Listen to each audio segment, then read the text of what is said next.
पाठशाला में अब हिंदी का चैप्टर। कुछ लोगों को बुलडोजर की भाषा समझ में आती है, लेकिन कुछ लोगों को हिंदी का चैप्टर लगाकर यह भी समझाना जरूरी है कि यह भाषा समझनी कितनी जरूरी है।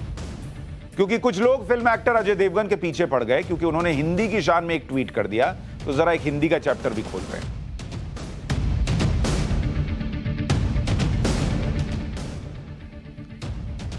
अजय देवगन ने कन्नड़ के एक एक्टर किच्चा सुदीप के एक बयान पर ट्वीट क्या लिखा, हंगामा हो गया। किच्चा सुदीप, मेरे भाई, आपके अनुसार अगर हिंदी हमारी राष्ट्रभाषा नहीं है तो आप अपनी मातृभाषा की फिल्मों को हिंदी में डब करके क्यों रिलीज करते हैं? हिंदी हमारी मातृभाषा और राष्ट्रभाषा थी, है और हमेशा रहेगी, जनगण मन। यह अजय देवगन ने ट्वीट किया। अब इस ट्वीट के बाद सब अजय देवगन के पीछे पड़ गए। एक इंटरव्यू में कन्नड़ फिल्मों के स्टार किच्चा सुदीप ने हिंदी पर जो कहा, उसके बाद पूरा विवाद शुरू हुआ। उन्होंने कहा था कि पैन इंडिया फिल्में कन्नड़ में बन रही हैं, मैं इस पर एक छोटा सा करेक्शन करना चाहूंगा। हिंदी अब राष्ट्रीय भाषा नहीं है। बॉलीवुड भी आज पैन इंडिया फिल्म बना रहा है, लेकिन वे तमिल और तेलुगु में स्ट्रगल कर रहे हैं और फिल्में नहीं चल रही हैं। आज हम कन्नड़ फिल्म उद्योग जो फिल्म बना रहे हैं वो हर जगह पसंद की जा रही है। इस पर जब अजय देवगन ने जवाब दिया तो दक्षिण के नेता और अभिनेता अजय देवगन के पीछे पड़ गए। हिंदी और दक्षिण राज्यों की भाषा पर होने वाली राजनीति का नया चैप्टर ही खुल गया। कर्नाटक के पूर्व मुख्यमंत्री एच.डी. कुमारस्वामी इस विवाद में कूद पड़े, किच्चा सुदीप का समर्थन किया, ट्वीट किया कि अभिनेता किच्चा सुदीप का बयान सही है, हिंदी राष्ट्रभाषा नहीं है, उनके बयान में कुछ भी गलत नहीं। अभिनेता अजय देवगन ने न केवल उग्र है बल्कि उनका यह व्यवहार हास्यास्पद है। कर्नाटक के एक और पूर्व मुख्यमंत्री सिद्धारमैया, जो कांग्रेस के नेता हैं, उन्होंने भी लिखा ट्वीट करके कि हिंदी न तो कभी हमारी राष्ट्रभाषा थी और न कभी होगी। प्रत्येक भारतीय का यह कर्तव्य है कि वो देश की भाषाई विविधता का सम्मान करे। हर भाषा का अपना एक समृद्ध इतिहास होता है जिस पर लोगों को गर्व होता है। मुझे कर्नाटक का होने पर गर्व है। यह बात सही है कि आधिकारिक तौर पर हिंदी राष्ट्रभाषा नहीं है, यह तो क्लियरली आपको पता होना चाहिए। देश की कोई एक राष्ट्रभाषा नहीं है, यह भी आपको पता होना चाहिए। बल्कि संविधान की 8वीं अनुसूची में शामिल सभी 22 भाषाएं राजभाषाएं, जिसमें हिंदी भी एक है। लेकिन आम लोगों के बीच यह धारणा जरूर है कि हिंदी एक ऐसी भाषा है जो भारत में सबसे ज्यादा प्रचलित है और मान्य है। जैसे आप महात्मा गांधी को राष्ट्रपिता के तौर पर जानते हैं, फादर ऑफ द नेशन कहते हैं, गांधी जी को भी आधिकारिक तौर पर राष्ट्रपिता का दर्जा नहीं मिला है। मतलब ऐसा कोई पद या सम्मान किसी सरकारी दस्तावेज में अंकित नहीं है कि वो राष्ट्रपिता है, फिर भी लोग उन्हें राष्ट्रपिता मानते हैं। हिंदी के साथ भी ऐसा ही है कि वो राष्ट्रीय भाषा नहीं है, राजभाषा है। लेकिन चूंकि हिंदी इतनी जगह बोली जाती है और इतना प्रभाव छोड़ती है कि लोग उसे राष्ट्रीय भाषा मानने लगते हैं। दक्षिण की क्षेत्रीय राजनीति की वजह से हिंदी का कई बार विरोध होता है। इसके पीछे यह तर्क दिया जाता है कि भारत विविधता का देश है, यहां कई धर्म, भाषाएं हैं, इसलिए किसी एक भाषा को राष्ट्रभाषा का दर्जा नहीं दिया जाना चाहिए।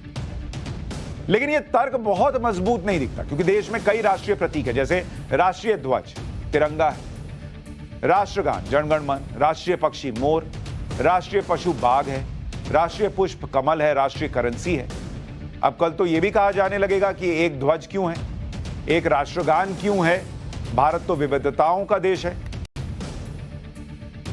कोई कहेगा हमारे यहां मोर नहीं दिख रहा है तो हम मोर को मत रखिए राष्ट्रीय पक्षी। कोई कहेगा हमारे यहां कमल नहीं खुलता तो राष्ट्रीय पुष्प नहीं हो सकता। महात्मा गांधी ने हिंदी के बारे में क्या कहा था यह भी आपको बताना चाहता हूं। भाई, गांधी जी को तो सब मानते हैं ना। गांधी जी ने कहा था कि हिंदी भाषा के लिए मेरा प्रेम सब हिंदी प्रेमी जानते हैं। हिंदी भाषा का प्रश्न स्वराज्य का प्रश्न है। राष्ट्रभाषा के बिना राष्ट्र गूंगा है। साल 1918 में इंदौर में अपने भाषण के दौरान उन्होंने कहा था कि जो भाषा आम जन को आसानी से समझ आए वही उत्तम है।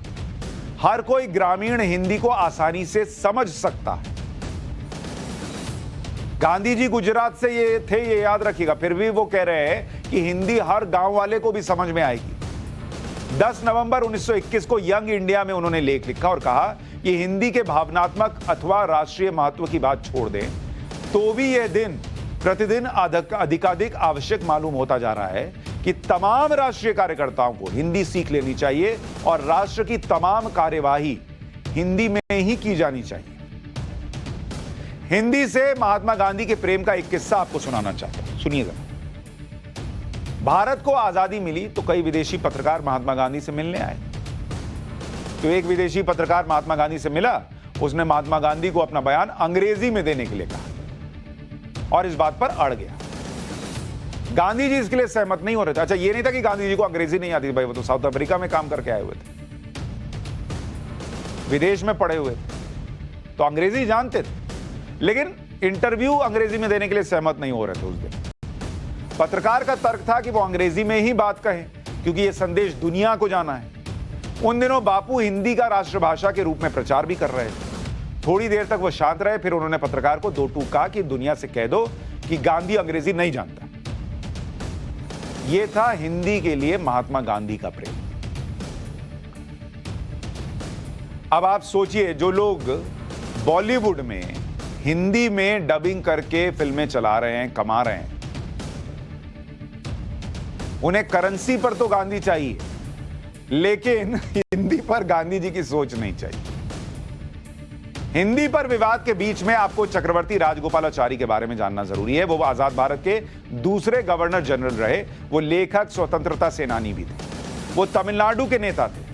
हिंदी उन्हें बहुत पसंद थी, वो हिंदी को बढ़ावा देते थे। राजगोपालाचारी ने दक्षिण भारत में हिंदी के प्रचार प्रसार के लिए काफी काम किया। सबसे पहले गैर हिंदी भाषी राज्यों में से एक तत्कालीन मद्रास प्रांत में हिंदी की शिक्षा अनिवार्य करने का श्रेय उनको ही जाता है। वो ये मानते थे कि हिंदी ही पूरे देश को एक सूत्र में बांध सकती है। वो खुद दक्षिण से थे और खुद ये मानते थे कि हिंदी देश को एक सूत्र में जोड़ सकती है। लेकिन आज की तारीख में सबका अपना हिसाब है। किसी की पॉलिटिक्स है, किसी को अपना क्षेत्रवाद दिखता है, और में डाइवर्सिटी की बातें हो। डाइवर्सिटी रखिए ना भाई, लेकिन हिंदी से आपकी भाषा कमजोर हो जाएगी ये थोड़ी है। हाँ, हिंदी सबको जोड़ सकती है, ये जरूर है। अब आप कहें कन्नड़ पूरे देश में जोड़ देगी, ये आप खुद सोचिए, सुनकर भी आपको लगेगा कितने लोग कन्नड़ बोल रहे हैं, लेकिन वहां कन्नड़ बोलने वाला भी टूटी फूटी हिंदी बोलता हुआ मिल जाएगा। आप सोचिए, मैं आपको पॉलिटिक्स का एक एग्जांपल देता हूं। सोनिया गांधी जी जब पॉलिटिक्स में आई तो बहुत, भाई वो बाहर से आई तो हिंदी नहीं बोलती थी। आपको ये देखना होगा कि कैसे उन्होंने ये समझा कि मेरी पार्टी को अगर आगे ले जाना है, जिम्मेदारी निभानी है, तो हिंदी सीखनी होगी। और सोनिया गांधी आज की तारीख में हिंदी बोलती हैं। उनको भी समझ में आया होगा ना भाई कि हिंदी के बिना काम नहीं चलेगा। हिंदी कैसे गरीब गुरबे से भी कनेक्ट करती है। 1952 से 1954 तक वो मुख्यमंत्री रहे मद्रास के, और इस दौरान उन्होंने हिंदी को माध्यमिक स्तर की शिक्षा में अनिवार्य कर दिया। जिन लोगों को हिंदी से दिक्कत है उन्हें हिंदी की ताकत समझनी चाहिए। दुनिया में करीब 62 करोड़ लोग हिंदी बोलते हैं। दुनिया में 62 करोड़। हिंदी दुनिया में तीसरी सबसे ज्यादा बोली जाने वाली भाषा है। दुनिया का कह रहा हूं, भारत का नहीं कह रहा। हिंदी भारत के अलावा 20 से ज्यादा देशों में बोली जाती है।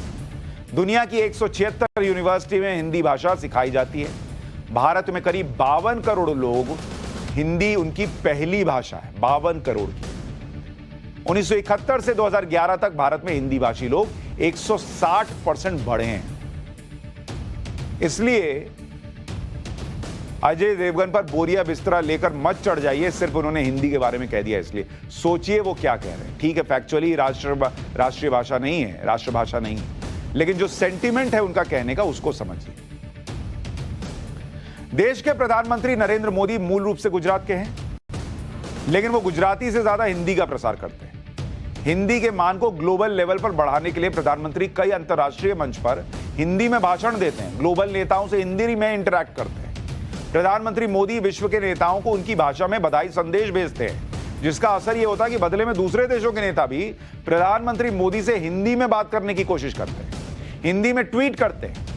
जैसे आप देखिए, 30 अक्टूबर 2021 को तब के फ्रांस के राष्ट्रपति इमैनुअल मैक्रोन ने प्रधानमंत्री मोदी के साथ मुलाकात की तस्वीर डाली थी और हिंदी में ट्वीट किया था। 24 फरवरी 2020 को जब तत्कालीन अमेरिकी राष्ट्रपति डोनाल्ड ट्रंप भारत आ रहे थे, तब उन्होंने हिंदी में ट्वीट किया था। 23 मई 2019 को इजराइल के तत्कालीन प्रधानमंत्री बेंजामिन नेतन्याहू ने प्रधानमंत्री मोदी को दोबारा प्रधानमंत्री चुने जाने पर बधाई हिंदी में दी थी। वर्ल्ड लीडर्स हिंदी में बधाई दे सकते हैं। हमारे यहाँ हिंदी में एक एक्टर ने कुछ कह दिया हिंदी को लेकर तो बवाल हो गया।